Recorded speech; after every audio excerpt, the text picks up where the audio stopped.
Welcome back to the 8th episode of Blue Collar, White Collar, with me, Kieran, and my co-host, Nicholas Wheeler Hughes. How you doing today, Nick? I'm doing very well, Kieran. This is almost becoming our ritual where you introduce yourself with only your given name. You give me all three of my names. You're just missing my middle name. McDowell. That's true. That is true. I'm doing well. You know, lots of crazy stuff happening as per usual. It's 2025 and crazy is the new normal. But we have a new prime minister in Canada, and that's a big deal. And Kieran's very excited about his birthday, which is today, and he wanted to wish Mr. Carney a very happy birthday. I wouldn't go as far as say excited. I noticed that and thought it was an interesting coincidence. We were joking earlier before the recording. Kieran was saying it's Mark Carney's birthday, and I was like, what a coincidence. I don't really care. But yeah, today is Sunday the 16th. Mark Carney was sworn in on Friday the 14th, and he's got his wartime cabinet, and he's looking to probably call an election before Parliament returns on the 24th, which is a week tomorrow. So I'm expecting a federal election in the next week. Yeah, and I'm kind of on the fence about whether or not that's the best thing for him politically or not, because I could make an argument for either way. I think I lean towards the longer that they wait till the election, the better it is for the Conservatives, because then the normal settles back and people are just unsatisfied with the Liberals, and then they elect a Conservative government. Whereas if they act now, you have someone who's coming in trying to fight against Donald Trump, and people see that. There's also, there's just the Liberal leadership race, and so people are talking about the Liberals, and therefore there's a lot of hype around them. So I think the sooner the better for them. Do you want to frame this conversation? What are we talking about? I figure we just talk about the state of Canadian politics currently with, the way that things are going, what we expect from Mark Carney, what we expect from the Conservative Party, and how they're going to tackle the government, whether or not we think that they're going to be successful at standing up to Donald Trump and his... I'd like to think of this episode as the Mark Carney episode. Pardon me. He is the center. He's at the center of Canadian politics right now. Everyone's talking about Mark Carney. So I'd like to just talk a little bit about the leadership race and how this moment and the leader that chose is so fundamentally opposite to the leader that they chose in 2013, Justin Trudeau, and how leaders are almost elected based on the moment, right? It's almost less about you as a politician and more about whether your politics fits the moment. And I do think that Mark Carney in 2013 does not win the Liberal leadership, nor does Justin Trudeau in 2025 win the Liberal leadership, right? Well, the latter is obvious. The latter is obvious. My point is that if Trudeau had not ever been prime minister before and was only running now, would he be better suited to the job than Mark Carney? And I think the answer is no, right? So that's just kind of how I'd like to frame the conversation. And obviously we'll talk about the what I think is the upcoming election. It'll definitely be this year if he decides to not call it himself. It's very possible that the other three parties, when Parliament resumes, vote no confidence, and then we go to an election. It does feel like everything is pointing to a March election, which would probably conclude in May. But we'll obviously see. And I'd like also to talk about Polyev and just how the context is changing and how the Conservatives are trying to adapt to Mark Carney and to the trade war, which is now fully underway, right? The tariff threats have previously been threats and now they exist, right? They're not as big as we thought they were going to be. He has actually not gone through with the 25% on everything. He's gone through on doubling the steel and aluminum tariffs, which are important to the Canadian economy, but so far hasn't actually touched things like lumber, things like energy. So it's extremely unpredictable, and I think the whole point of navigating these waters is that no matter what, Trump is going to remain unpredictable. Yeah, and that's one of his strong suits, right? You never know what he's going to do, and with regards to lumber, it's quite obvious as to why. Canada we have the best lumber. We have the best lumber, and the United States really need it for construction. Canadian lumber is great, and the Americans import a shit ton of it, and to put a tariff on that would really mess with their low-scale construction. Large-scale construction is typically steel, which they did put tariffs on, and that's something that I know about because that's what I do in my profession. But weirdly enough, manufactured steel doesn't seem to be affected, so that is another way they skirted around that. So let's maybe just kind of start with the Liberal leadership race, if you're open to that. Absolutely.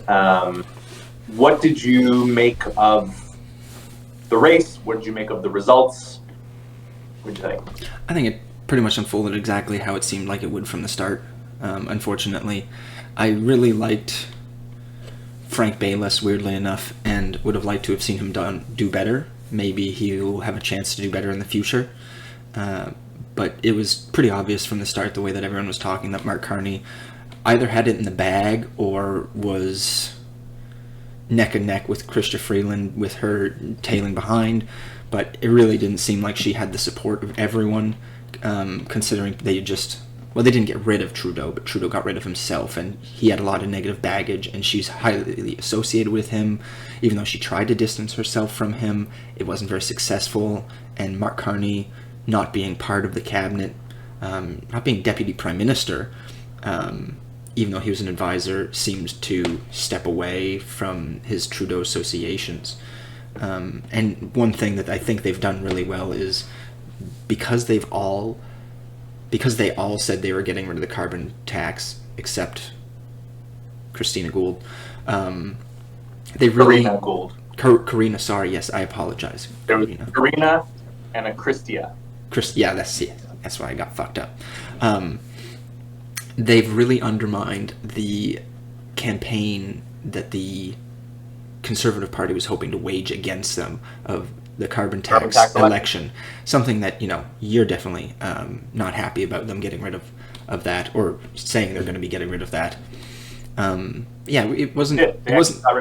They have officially? Okay. So it was uneventful to me. It was just, they had the people, they had their places, there was never a setup. That's one of the things I like about the American style presidential election, is some people kind of rise up out of nowhere and into prominence and have a chance to come through. Our elections take place so quickly that the people who are already in first typically stay in first, and that's not exciting. But maybe politics shouldn't be exciting, so I don't know. Well, yeah, that's the thing, is that in America, politics is entertainment, right? And basically just like a reality TV show in many ways. And it's constant, right? The American media establishment feeds on never-ending election cycles, where as soon as the presidential's over, we're talking about the midterms, we're talking about some Senate or governor races, all of which take many months, longer than the typical 45 to 60 day Canadian election. It's actually interesting. It's become a tribal thing in the way that hockey is in Canada. Maybe hockey is football's more like that in the States, where, at least in my region, you have Canuck fans and you have Maple Leaf fans, and they will never agree on anything unless they're shitting on an American team. Yeah. And people don't cross sides. People don't switch back and forth. They're locked in from day one, and it's the whole hockey season. It's just that. and American elections and parties it's much more tribal in that way compared to what seems like Canadian politics is much more fluid, a lot less tribal, although it's still more tribal than I would like. I wish people would be less tribal. You know, in my worldview, the best tribe is the local. You know, your family and your neighbors and your town. As soon as you jump straight up to federal politics, then you've lost the plot, in my opinion. But back to the Liberal Party. Go ahead. We veered off a little bit. For me, the Liberal leadership, which had kind of 4 real candidates, was always a race between the top 2, and then the others were more there for kind of, you know, building profile. It was less about, can I actually win this thing? But I think Karina Gold was very successful in her run. I think she came out very positively. I think that she might be a future leader, someone to watch for sure. Even PM. And I've interviewed her. Go watch Canada's Young Leaders, or listen, I should say. I think we've actually already made that joke, so I'm not going to double plug, although that's kind of what I'm doing anyway. Frank Bayless, same thing. I don't know a lot about him. He was an engineer. He was a very rational, fairly centrist guy, and that's one of the reasons that I liked him. So because he leaned more right than the rest of them, it was obvious that I was going to be a bigger fan of him than the rest of them, although I was hoping that Karina would do better than she did. Yeah. Well, she was probably the most left-leaning. She was third place, too. But yeah, it was always the Carney versus Freeland race. It was not a race where they attacked each other. In fact, they're very close friends. I think Mark Carney is Chrystia Freeland's child's godfather. They know each other very well. Yeah, that's a fact. They know each other very well, and the whole campaign was which of us is better positioned to take on Pierre Poilievre, right? And neither of them ever attacked each other, not once. They only ever attacked Pierre. They talked about Trump a lot. It was mostly Trump. Well, yeah, it was less attacking Trump. It was more, here is how I will deal with Trump. Sure. And Poilievre here is why Poilievre is unfit to be prime minister. So those were always kind of the big 2. I think Carney was always favored for me just because Chrystia, despite being the reason Trudeau stepped down, let's be clear, that she was the straw that broke the camel's back. And Trudeau resigned almost immediately after she came out. When she resigned, she wrote that scathing letter. It was brutal. You know, for someone who self-identifies as a feminist, a lot of really powerful women come out against him. Ones that actually worked for him. Oh, yeah. That's absolutely true. And I think that's something you see a lot, where people put on a face and then actually behind closed doors are completely different. And I think that's probably the case with him. Maybe not completely, but I think more than... I think he doesn't treat women as well as he would like to claim he does.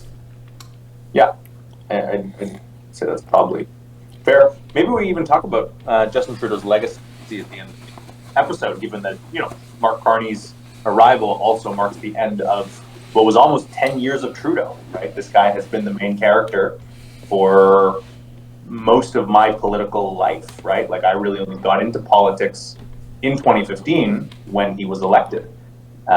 So Trudeau has defined Canadian politics for me anyway. Absolutely.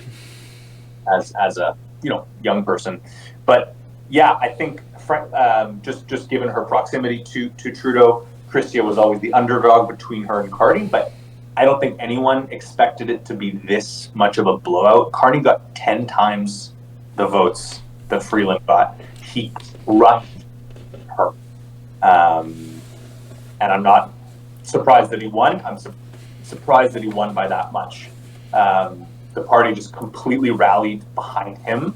And I think that even though Chrystia had some arguments, like, I've dealt with Trump before, right? She was there and very much front and center during the NAFTA negotiations, during the first Trump term.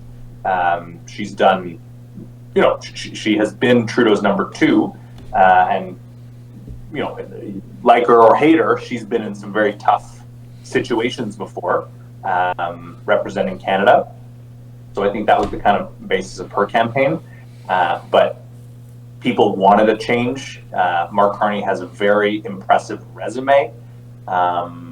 And I think that he was just the man for the moment, right? And Liberals, anyway, Liberal members recognize that. I think voted for him. I think you should explain to our 3 viewers how the system in Canada works for how we elect our leaders, because I forgot one of our 3 viewers is American, so should we explain that? And one of them's me. Exactly. One of them's you. One of them's your mom. Your dad. Ouch, man! Come on. Sorry, that was a misspeak. My mother's dead, by the way. I was thinking of Annie. Shout out to Annie. Pass. Shout out to Annie though. Corn pop mama. But no, I just think to quickly explain. Because we have a parliamentary system, we're not a republic, and therefore we don't elect our prime ministers directly. We elect local candidates, and whichever party has the most elected people, whether they be a majority or a minority, they form government. The leader of that party becomes prime minister, and therefore, because the Liberals hold the most seats right now in the House of Commons, even though it's a minority, they don't hold 50% of the seats. It's a plurality. They hold more than anyone else. They have a plurality. They are the governing party, and therefore the leader of the governing party is minister. So Mark Carney, there was like a week of. I know, but I specifically meant the election of the leaders, not the of the system. Oh, well, you got to be a party member to vote for leadership candidates, right? You have to be a registered member of the Federal Liberal Party of Canada in order to vote for any of the candidates. I should have done that, even though I would never vote Liberal. Well, there was a whole thing with, who was it, who got in a bunch of trouble for having registered with the Conservative Party to vote for Jean Charest. Yeah, Charest. Who was it? Mélanie Joly? Was it Joly? No, it wasn't Joly. There was someone though, yeah. They had. Oh, it was Christia Clark, the former BC Premier, Liberal BC Premier. Yeah, that's right. Who was also considering a leadership run for the Federal Liberal Party, and they discovered that she had registered to be a Conservative. Scandalous! People change parties. But she hadn't changed parties. I think she just, in that one instance, wanted to vote for Charest over Poilievre. And by the way, a quick note,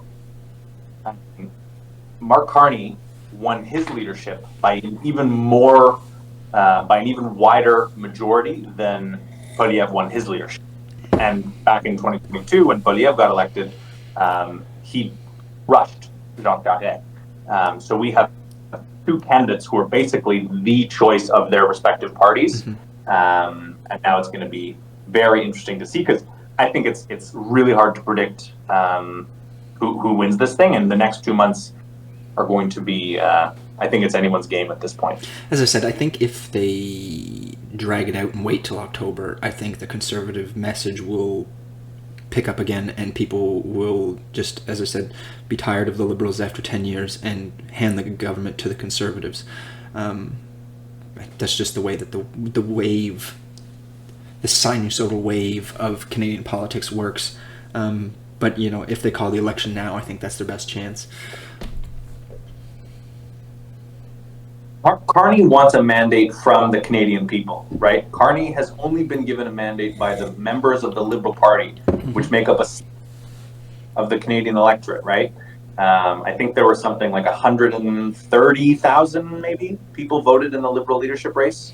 That's like 40% of Canada. Canada's a country of over 40 million.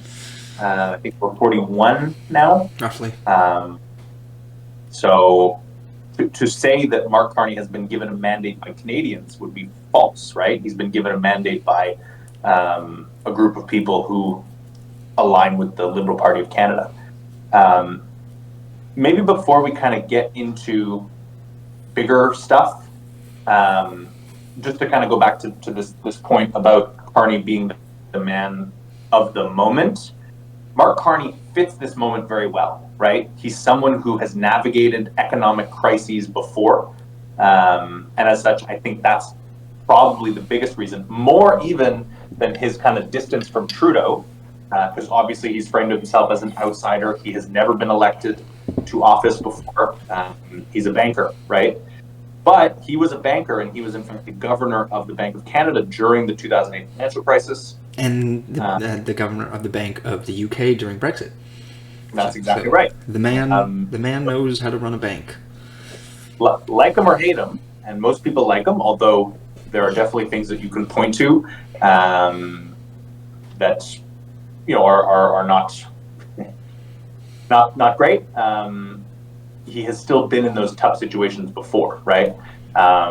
So I just think that Mark Carney has sold himself as the guy who knows how to navigate tumultuous economic waters, and that doesn't really get more tumultuous than a trade war with Donald Trump in the United States. And I wish him the best. I say, as someone who wouldn't vote for him, I do want to say I wish him. I hope he succeeds. That would be better for our country.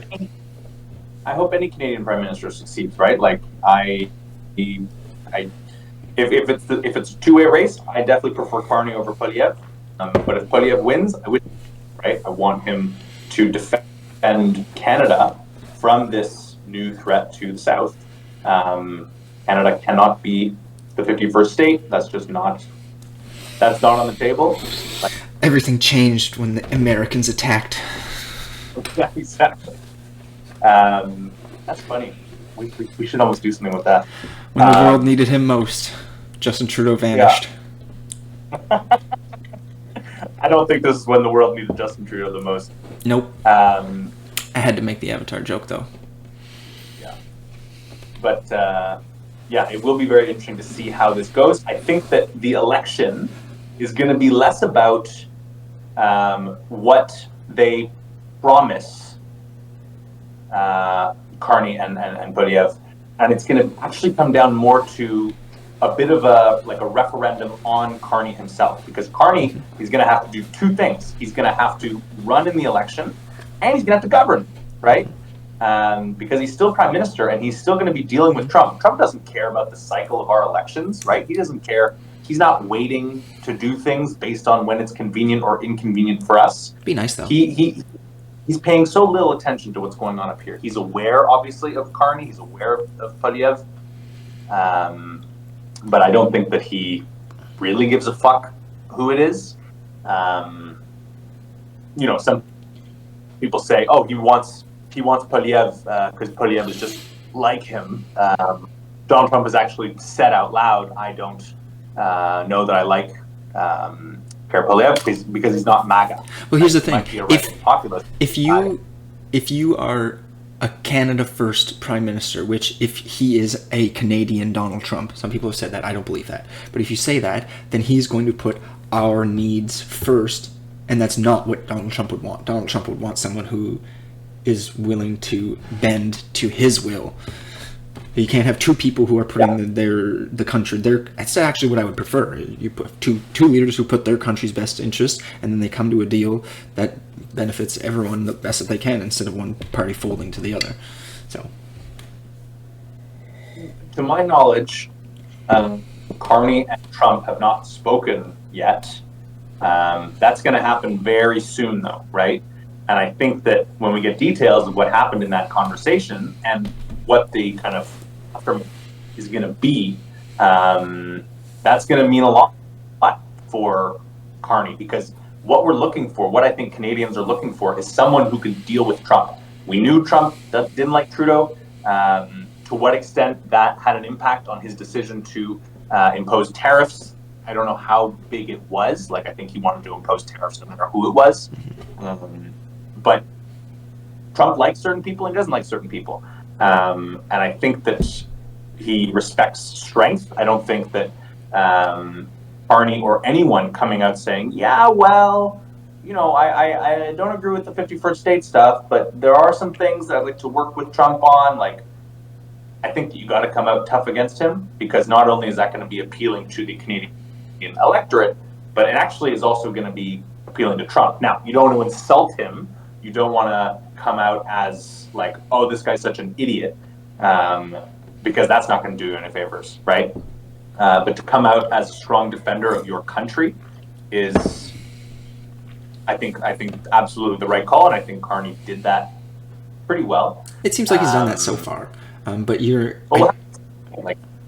I mean, he's only been leader for 2.5 days, so I think you're entirely right that the election is going to be just about Carney, and if it comes to it right away, it's 100% going to be about Carney and how he's dealt with Donald Trump. How he governs the country for 2 months is barely going to have any influence, I think, on the election, if the election happens in 2 months.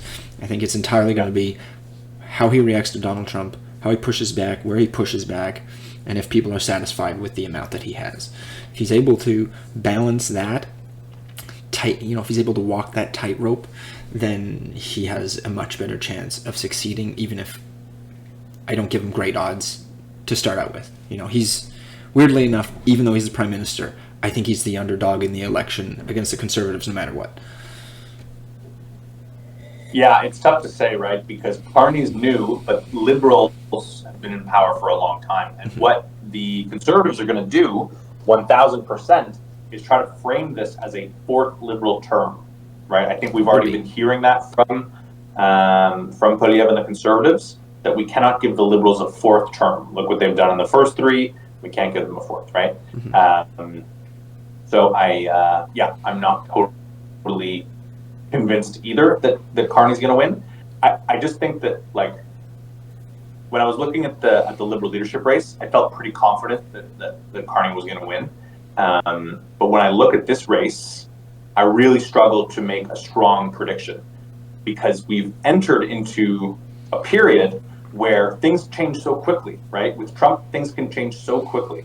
If we had Joe Biden as the president, I think it would be easier to predict. First of all, Carney would not have, well, maybe he would have, but Carney would not nearly have destroyed his Liberal leadership race in the way that he did, if we didn't have this kind of economic crisis and this threat to the Senate. I don't even know if Justin Trudeau would have stepped down.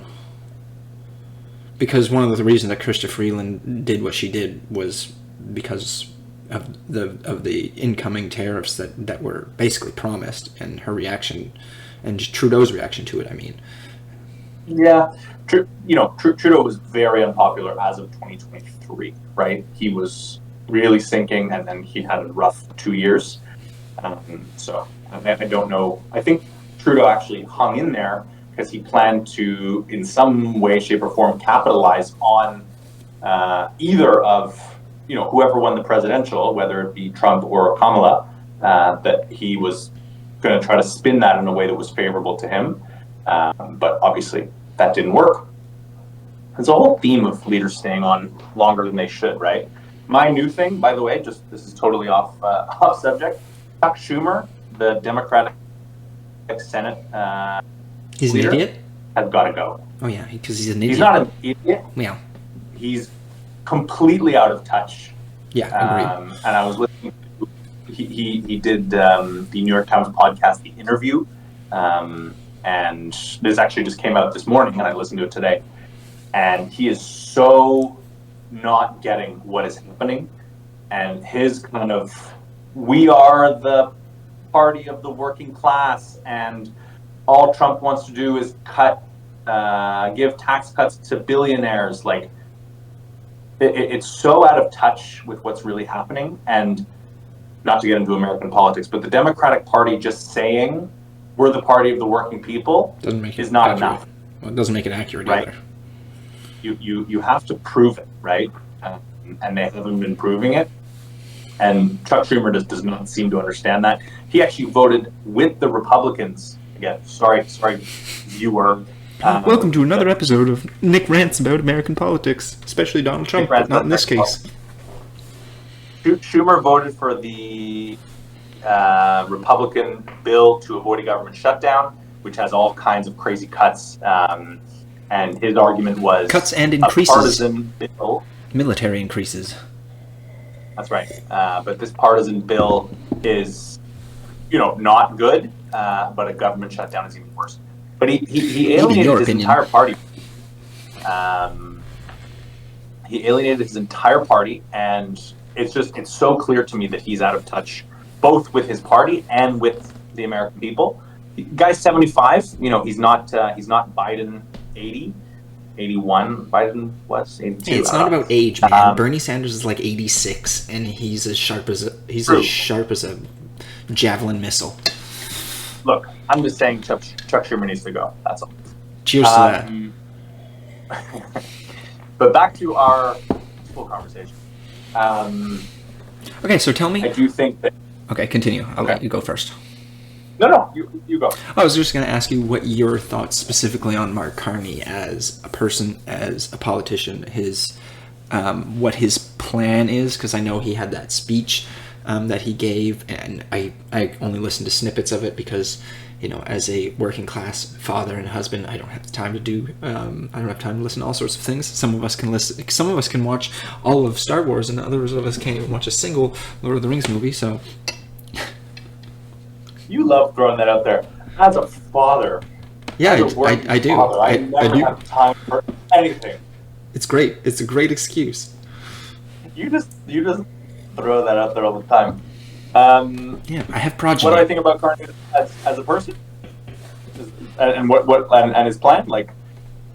Yeah, well, you're the left and also the white collar in this air. So I want your perspective, because I work with blue collar people, and I want your perspective. Look, I say this every episode. Politics is a pendulum, and the pendulum has swung to the right. Mm-hmm. This is a moment of more conservative politics, right? Mm-hmm. People are looking in this moment of high inflation, of high costs. They are looking for, basically, they want us to be spending less money. Social programs are less popular, and that's in large part due to kind of a lower faith in the ability of government to do its work effectively.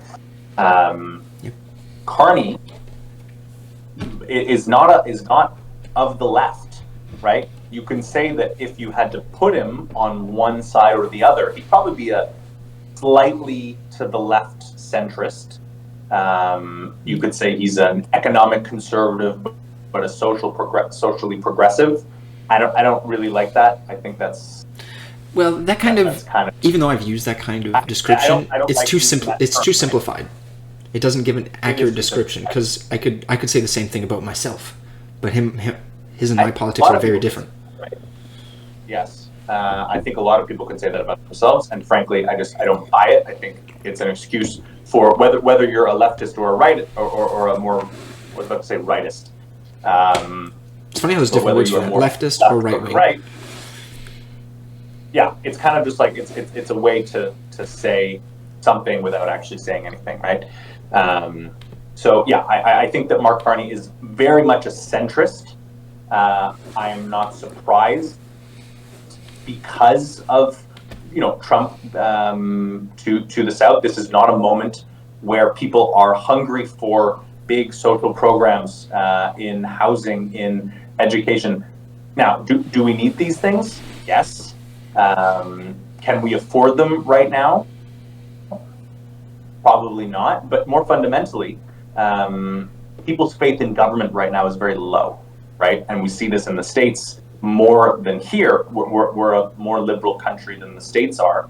But Trump got elected ultimately because people felt that the government was not working for them, right? That they were paying all these taxes for programs that they weren't seeing. They felt that it was all going abroad to Ukraine and LGBTQ programs in Africa. That's what Trump loves to talk about, right? DEI programs.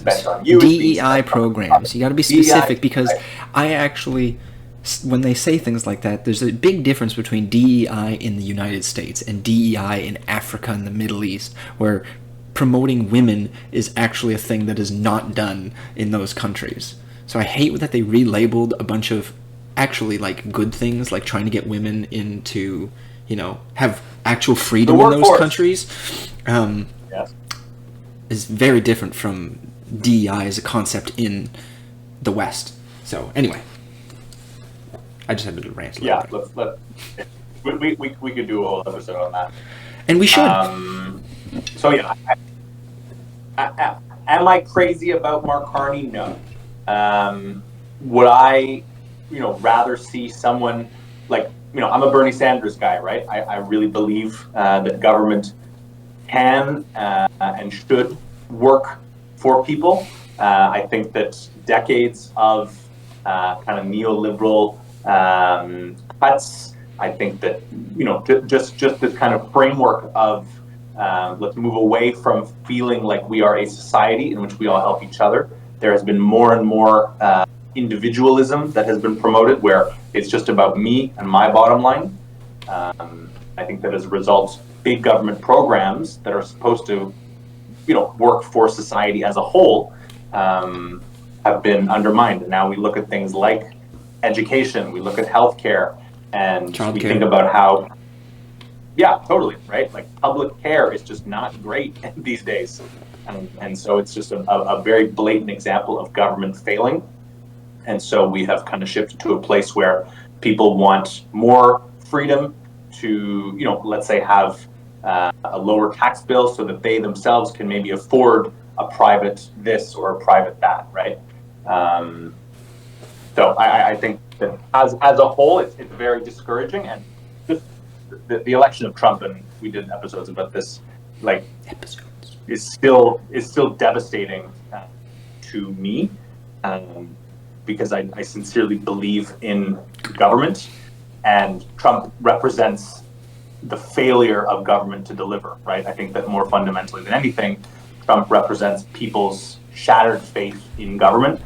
But are we in a place right now where we have the ability to go big on programs? Some would argue yes. I actually know a lot of climate people, for example, who would say, yeah, we could do it, and it would ultimately create jobs and help us transition towards the economy of the future. I agree with that as well, but most people don't, and that's why we find ourselves here, right? Yeah, and I mean, I agree with a lot of that. One of the things that I was thinking while you were saying that is that how people lost faith in governments to be able to do things, and a lot of people actually are centrist enough that they want programs like what you're talking about. I brought up childcare because that's something that is relevant to me as a father of a toddler. We were trying to find a daycare to take him when my wife was going back to work, and not because there is necessarily a lack of ability, but the system to even report the lack of childcare in the area is so flawed that they said they looked into it and that there wasn't enough need in our area to bother funding more childcare in our area, even though someone with a small child, you go to events and things where there are other parents and they all say the same thing, that they need childcare and they can't find it. So clearly there's a disconnect that's happening, and people in their lives see scenarios like that, the disconnect, and realize that maybe the government is just not doing their job properly, and so they would rather say, well, then just cut it, because you're putting money into something and it's not helping, it's not doing its job. And so I'd rather just have my money back. So now we're paying slightly more for a private babysitter than you would at a federally subsidized daycare. But if we had more money in our pocket, then that wouldn't be as big of a deal to us. And a lot of people feel that way. I imagine my wife probably feels somewhat similar. I don't know how she'll be voting this election. She'll probably vote Green. She's a big Green person. She's from PEI, so, even though the Greens are kind of disgraced currently. So a lot of people, as you said, have lost faith in the government's ability to govern, and government programs' ability to actually provide the resources that they say they're providing. Yeah. No, absolutely, right? Like, not to keep going back to Trump, but it's hard not to. Trump wants the government to fail, right? Every so do I. time the government fails, it's more proof that the kind of democratic system is failing, right? And it only gives him more of an opportunity to seize more power for himself, right? Like we were talking about Chuck Schumer. Chuck Schumer's argument was, look, if we let the government shut down, Trump is just going to take advantage of that. He and Musk cut even more. Are going to take that and cut even more, right? Anyway, what we are faced with now in Canada is a centrist and Pierre Poilievre. And you can describe him in a lot of ways. I think right-wing populist is a pretty accurate one. Let's say, for all intents and purposes, the election is called this week, because I just think that there is a very high likelihood that Mark Carney is going to seek a mandate from the Canadian people. So I think that he's going to call it. If he doesn't call it, I think there's a very good chance that the other parties are going to vote no confidence as soon as the House comes back. So the odds of neither of those things happening seem very low to me. And because of that, I do think that we will commence a general election in March, that the writ will be dropped, and then we'll actually have the election in May. And I guess my question to you is, we've talked about Carney quite a lot, but maybe just a quick flip. How do you envision these next 2 months going for Poilievre? Well, he needs to really pivot on his message. And I've been bombarded, unfortunately, with advertisements from the Conservative Party, and a lot of what they're doing is just trying to tie him to Justin Trudeau, and I don't think that's working. A lot of the people just like Justin. Anyway, no, it's not effective. No, a lot of people that I know that I work with have said things like, I don't want to vote for Poilievre, but I cannot vote for Trudeau again. And with a new leader, they're even though they know they're definitely getting the same ads that I am, they are much more open to a Mark Carney, and so he needs a new message, and I think it's going to be hard for them to find one that fits, that is not divisive in ways that people are off-put by. I might agree with Poilievre on certain of his cultural beliefs, certain of his culture. I don't know all of them, but I think if he were to bring in typical culture war arguments against Carney, which, Carney, I may be incorrect, but has implied that one of the things that is important to him is social justice, and a lot of the things that fall under that umbrella are often things that fall under culture war type things. And if he starts running against those types of things, I think it'll be more divisive in ways that actually help Carney, because certain issues, while they might be popular, like getting trans women out of women's sports, I believe the majority of people actually agree with that. Just bringing it up to certain people is off-putting, and they don't want to. They'd be like, "Why are you talking about this?" It's like when Mike Waltz had put tampons in the men's room in schools in his state. Tim Waltz? What did I say? Mike Waltz? That's someone else. Mike. Yeah, Tim Waltz. I apologize, Mike, whoever you are. This is not my day for naming people. Tim Waltz. People who were bringing it up, like J.D. Vance, they were called weird for talking about it. And I think it's weird to have done that. I understand where he's coming from, because that's his social view. People agreed that it was weird to be talking about it, and it actually negatively impacted JD's standing in the population. So I think that it's actually best to stay away from those issues, but at the same time, Mark Carney being a financial centrist, right-leaning person. He was a bank, head of a bank. He wasn't a bank. Has some really good standing to be able to say, I can manage money. Something that Justin Trudeau clearly didn't, being the guy who said, out of context, that the budget would balance itself. Clearly it didn't. Our budget has gotten out of control, and I think Mark Carney maybe could get it under control. When in 2000, when Jean Chrétien was our prime minister, we had a surplus, I'm pretty sure. And now, I was 6 at the time, so I can't confirm that without doing a little bit more research. I'm pretty sure that's the case, and that was a Liberal Party leader. Nowadays, if you said the Liberal Party is going to have a balanced budget and a surplus, people would look at you and laugh. That might not be the case under Mark Carney, because as I said, he was the head of a bank. Clearly, he's someone who knows how to manage money. And I think that's going to be a great argument that he has against the Conservatives, because people typically associate Conservatives with handling the economy better. That's one of the things that Donald Trump had to be able to say over the Democrats. I look at the economy under me last time. Yeah, it's not doing so well currently, but that's not the point. What do you think? It's so interesting. I was the first person in 2023 and 2024 to tell you that it was going to be a Conservative majority, right? Everything was pointing to Poilievre crushing Trudeau in the next election, right? And that is what would have happened had it been Poilievre versus Justin Trudeau, right? Absolutely. Poilievre made his name attacking Trudeau, right? He's been extremely effective at attacking Trudeau over the last 10 years, right?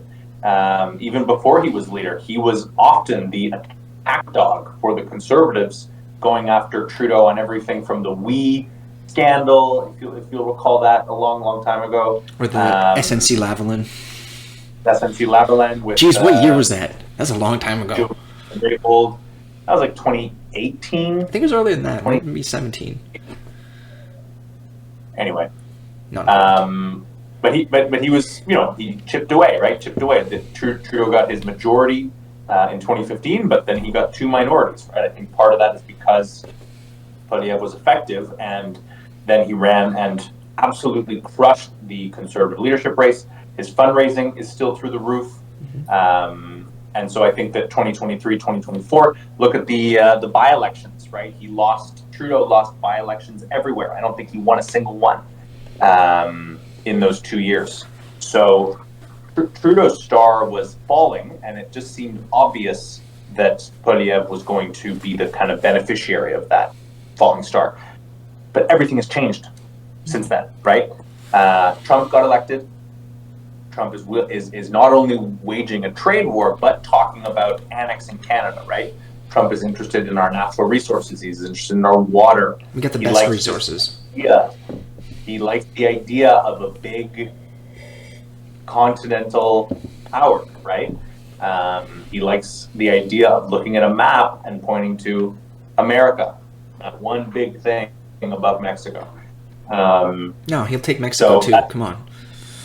Gotta have all of it. He hasn't really talked about taking Mexico. It's all the brown people. Well, that's a joke. You're not wrong. That's it's a joke, but Trump, I don't think, likes Mexico. Anyway, so there's the Trump election. That's right? one way to not deal with the border. Take Mexico, then all of a sudden your border's this freaking long, and you only need to build a wall this big. Until he starts thinking about taking over South America too, right? He's already talked about the Panama Canal, so that's just a start. And because Trump's going to live to 200 years old and he's going to destroy the Constitution, he's going to be the president forever. No, but in all seriousness, what the Liberals have done with Mark Carney is they have completely changed their identity, right? The identity that people didn't like, which was the Trudeau identity, the high spending on programs that many of them worked, some of them didn't. But Trudeau's brand was let's spend money, right? That's what he did. for his whole time in office. Not just that, He spent his money on a lot of good stuff. it was also the virtue signaling. A lot of people did not like the virtue signaling as well, like a lot of his stances on social issues. Sure, but I think that the Trudeau legacy is going to be high spending, right? Like that is ultimately what Trudeau did. And there are a lot of things that for example, childcare, $10 a day childcare is something that he really fought for, and that doesn't exist everywhere, but it exists in a lot of places where it didn't used to. And I think that the child tax credit as well is probably one of his signature legacies.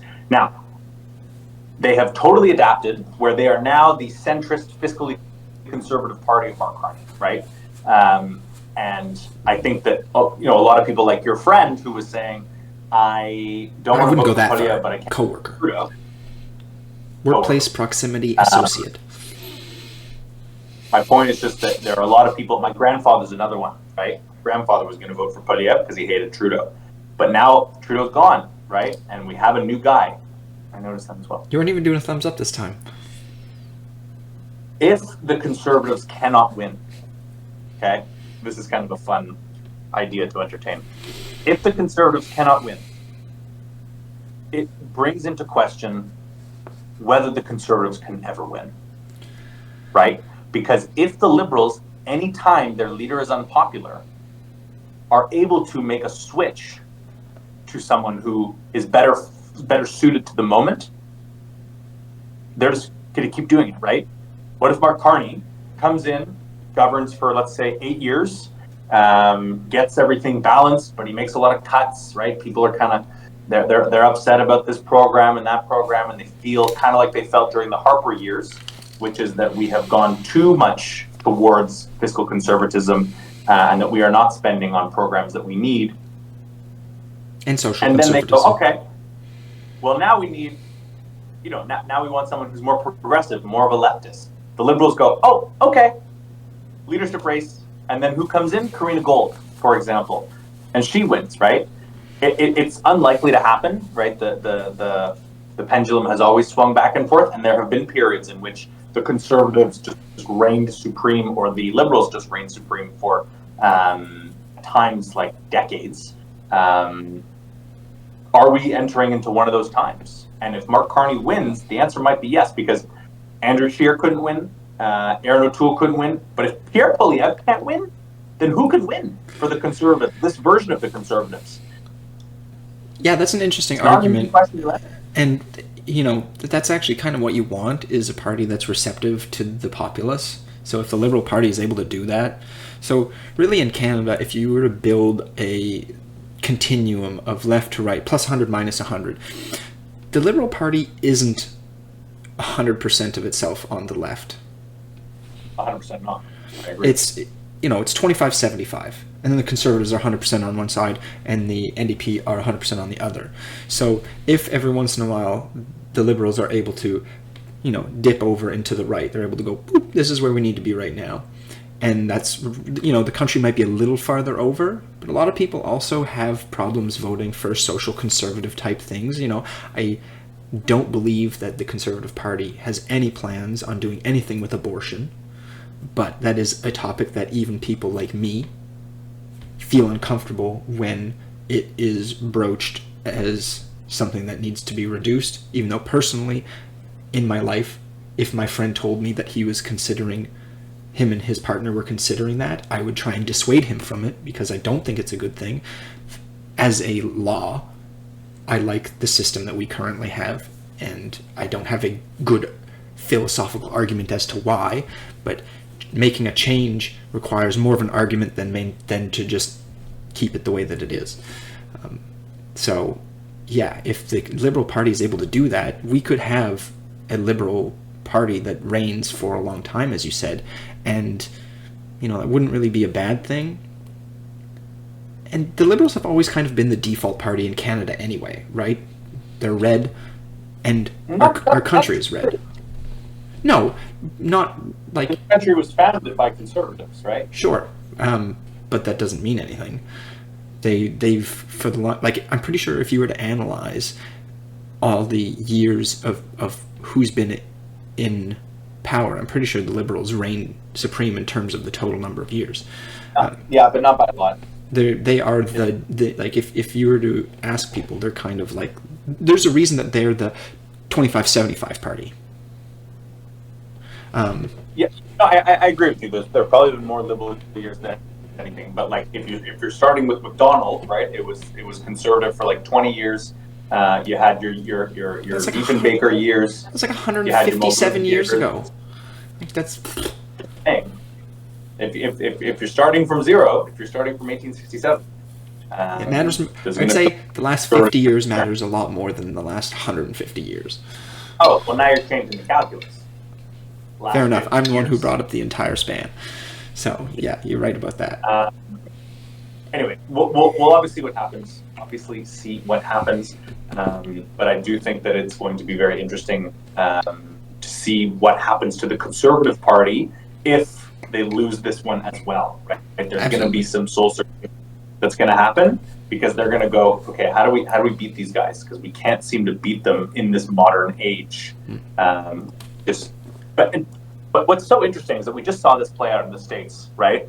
You have the unpopular leader who is planning to run, and it becomes clearer and clearer that that leader cannot win. So at the last minute, they switch that leader out for someone who they feel better fits the moment. That person comes in with a lot of hype, right? There's a whole surge for Kamala when she was chosen as the Democratic candidate. That's what happened to Mark Carney. That's my point, right? Is that Mark Carney is the Kamala Harris of Canada. Don't do him dirty like that. I'm just saying that the contexts are parallel. I agree. Right? And so I think that there was a lot of hype when Kamala Harris came in, and a lot of people, myself included, were actually thinking that she was going to win this thing. And then the election happens, and you kind of realize, actually did not have the right temperature on the country. They were much less, it was less about, I think, it was a lot about Biden. It was some about Kamala. It was mostly about the Democratic brand, right? That was what people voted against, was the Democratic brand. And I think that there's a very decent possibility that we've underestimated just how much people are frustrated with liberals, right? And not Trudeau. It's hard to separate the two because they're synonymous. Well, you might. I'm not. Trudeau party in 2013. I'm the one who's not biased here. There might be a lot of people who just are thinking, I don't want liberals anymore. I don't care if it's Carney or Trudeau or Freeland or anybody. No more liberals. I want this guy Polyev. And it very well may be that in 2020, 2025, but what month, let's say it's May, that Polyev crushes it with a majority. I don't know that it's a majority anymore. I just think that, to your point earlier, Polyev has kind of lost his message, right? He was so effective at attacking Trudeau, and you can see the whole just like Justin thing is their attempt to hold on to that tactic when it's just not. People don't believe that, right? Carney is not like Trudeau. Yeah. They're very different people. There are a few similarities, but Carney is a kind of boring, middle-aged guy who's a banker, who is not this charismatic, progressive guy that Trudeau is. And I think that as a result, he much better fits this moment, and the just like Justin attack is not effective. So how do the Conservatives redefine themselves as the Canada First, anti-Trump party? We'll have to find out. No, but that's exactly why I said that the longer this goes on, the better it is for the Conservatives, because Pierre hasn't had time to shape his attack against Mark Carney. He had a decade, basically, to form the best kind of attacks he could against Justin Trudeau, and now he's only had, we'll say since January, so 2 months, to make these attacks on Mark Carney, and they're not great right now. But the longer it goes on, the more refined they'll be, the better they'll be, and so that's why I said if he if Mark Carney calls an election right away, that's the best chance that he has, because the attacks haven't really been. It's like an axe that hasn't been properly sharpened. The longer that this goes on, the more sharpening that Pierre gets to do, and that's when he's going to hit him. And they've got the war chest too, right? The Conservatives have a huge amount of money to spend for this election campaign. Annoyingly, they can fund as long as they need to, right? It doesn't matter whether it's tomorrow, whether it's in 6 months. The Conservatives are going to be putting ads on your television until election day. Who watches television? Seniors? I know 2 people. I speak to. Where did you see your ads? YouTube mostly. Some of it on Twitch, but yeah, mostly. Some of it's even in podcast form, which is even more annoying. Yeah, it's mostly YouTube. I get a lot of YouTube ads for Just Like Justin. My algorithm doesn't identify me as a potential conservative supporter. I guess. It shouldn't identify me as because I'm not going to be voting conservative. It should just stop wasting its money on me. You agree that if they're choosing between the two of us, they've got a better chance with you. Technically, yes, but in reality, no, because as I've previously stated, I refuse to vote for either of the 2 major parties in Canada until a third party becomes the leadership party, because I would like it if we could have a UK-style governing system where the left-wing party. So right now in England, the NDP is in leadership. Not really. I mean, the centrist party, the centrist party in the UK is the Social Democrats. Labour is the left-wing party. Are they being left-wing? That's up for people to decide and make their decisions. But that's the standard equivalent that we have here in Canada. I don't agree with that assessment, but we don't need to get into that. Maybe last question: Trudeau legacy. How do you think Trudeau will be remembered? Give me a time frame. 20 years. 20 years. Okay, a lot of people will remember this time. A lot of people will remember COVID and how the government reacted to that. It turned a lot of people, it made me become even more libertarian. So the people who grew up through that, the toddlers who weren't able to get proper vocal education because they couldn't see people's mouths, that's really going to impact them. So I think chain reactions like that are going to impact people's voting patterns, and people, they might not know it was Justin that and it wasn't directly Justin for a lot of that caused that, but he was the prime minister at the time. So that's going to negatively impact his legacy. The weed thing, legalizing marijuana, I got to give him a high five for that. You people might not know I was a pothead for years. So I'll give him that. That's a good thing people will remember him for until, the Conservatives take it away. Which isn't going to happen, but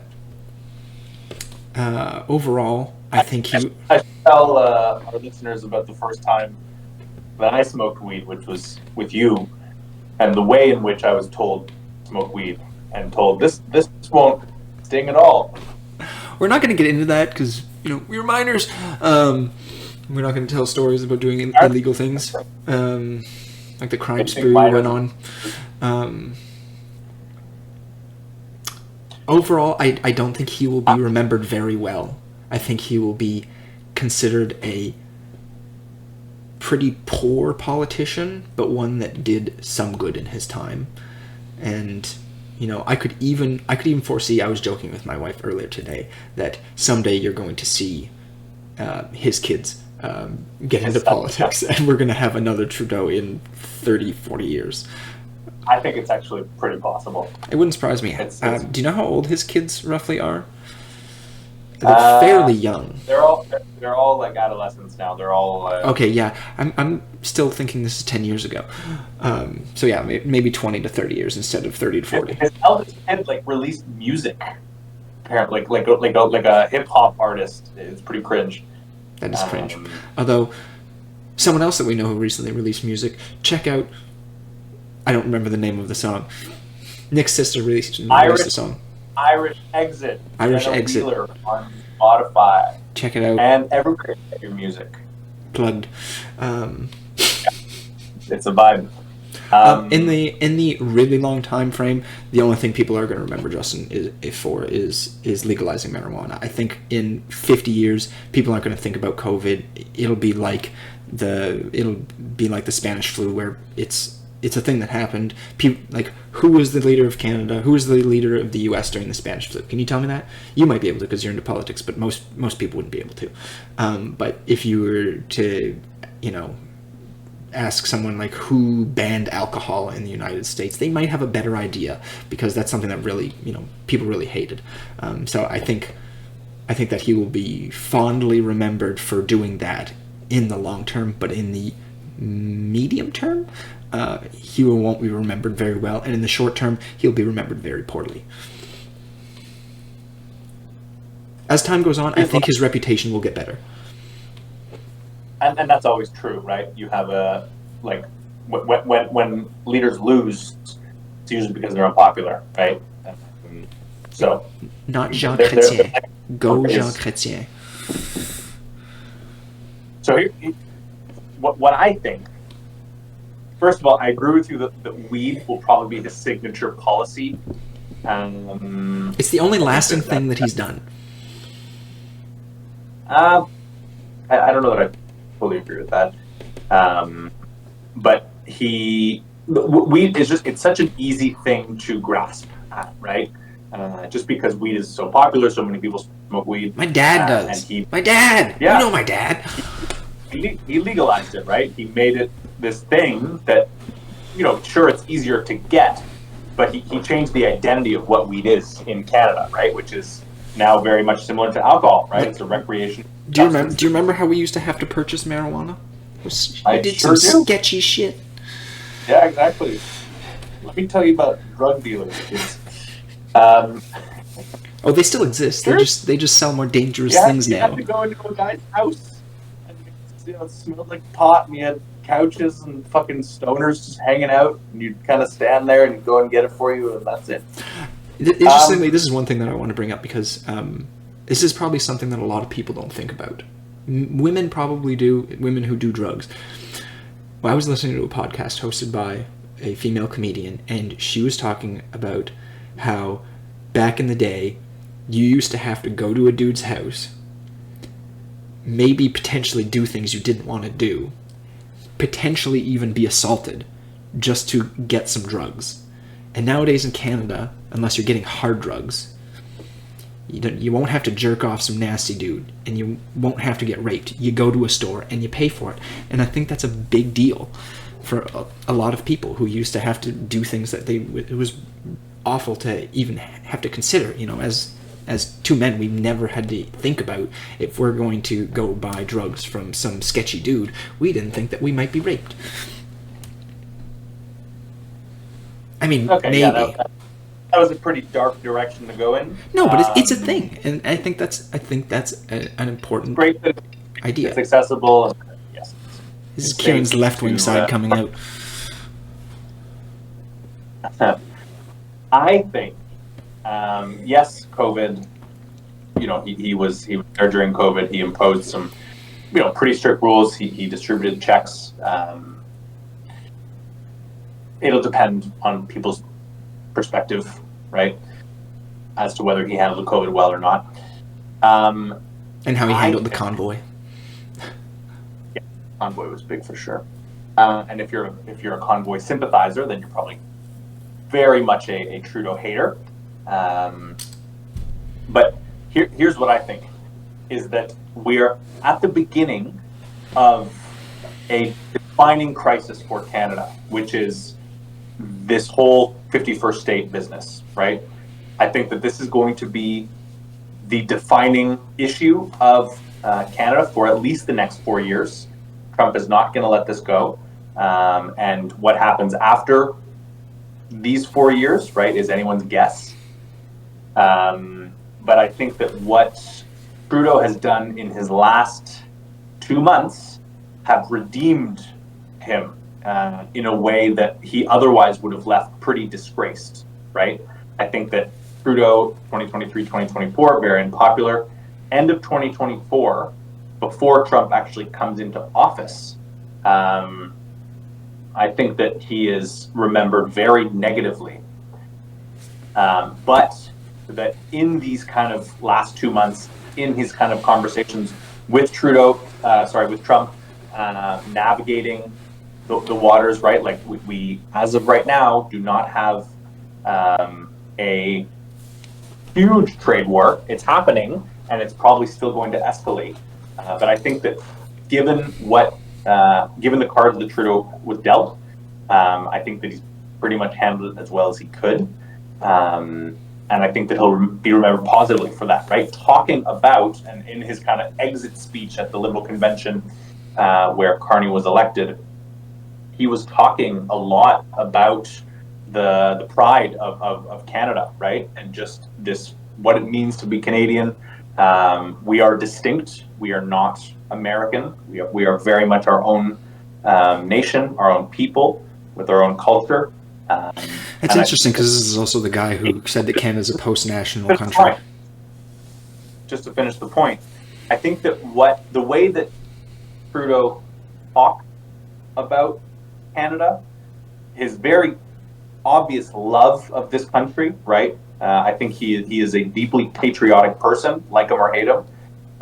He is someone who loves this country, who I think has tried his best to do what was right for this country. Maybe there was a little vanity, and yes, he had quite a few slip-ups over his nearly 10 years in office, and I have been a vocal critic of many things that Trudeau has done, but I've never questioned his love and his loyalty to this country, and I think that he leaves office with a very positive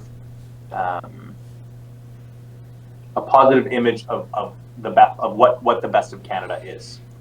I'm maybe not saying that.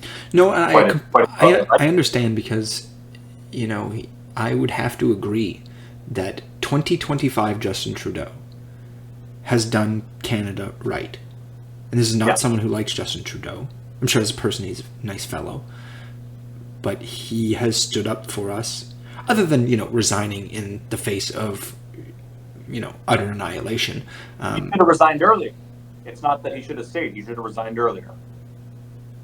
Yes.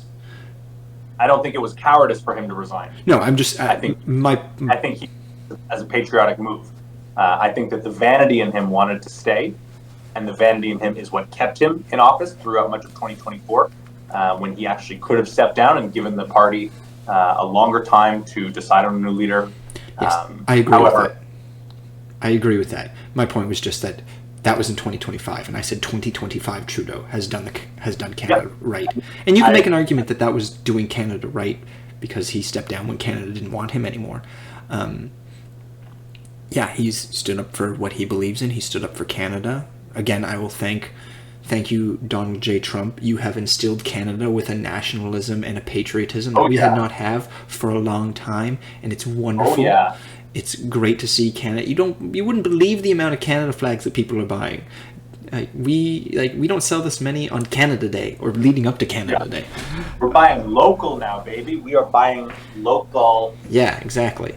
It's the thing that has really, really changed the way that a lot of Canadians see, and which actually, in a way, it leads to people maybe being more conservative in that they've almost ceded the patriotism that the left doesn't usually have. The left is usually very critical of the country, and the right is usually very positive about the country.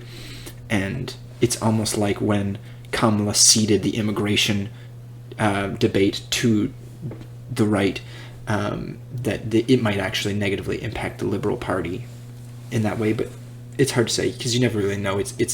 It's definitely going to be about how Carney reacts. If Carney embraces it, then he might use it to his advantage in the end.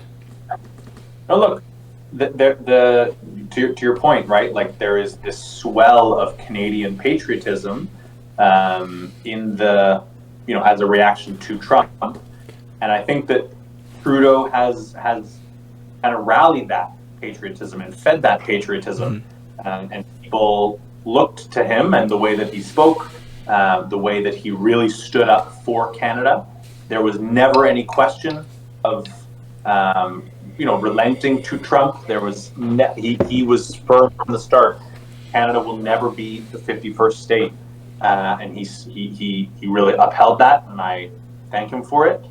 And yeah, I think that he leaves office on a high note, and I think that just because of these last 2 months, his legacy has in many ways been saved. I don't know about saved, but it's definitely been improved. Yeah, sure, we can agree on that. Yeah. That's. I don't know. Do you have any last points? Do I have any last points? That's a good place to leave it.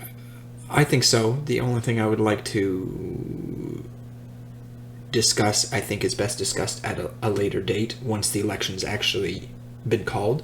And so I would like to thank everyone for joining us. Nicholas, thank you as always. You're a wonderful co-host and a great friend. I'm happy to hear that your love life is going well. Hey! What? I didn't say anything. I didn't say anything. You just said it's going well. Thanks for stopping by, folks. Thanks for stopping by.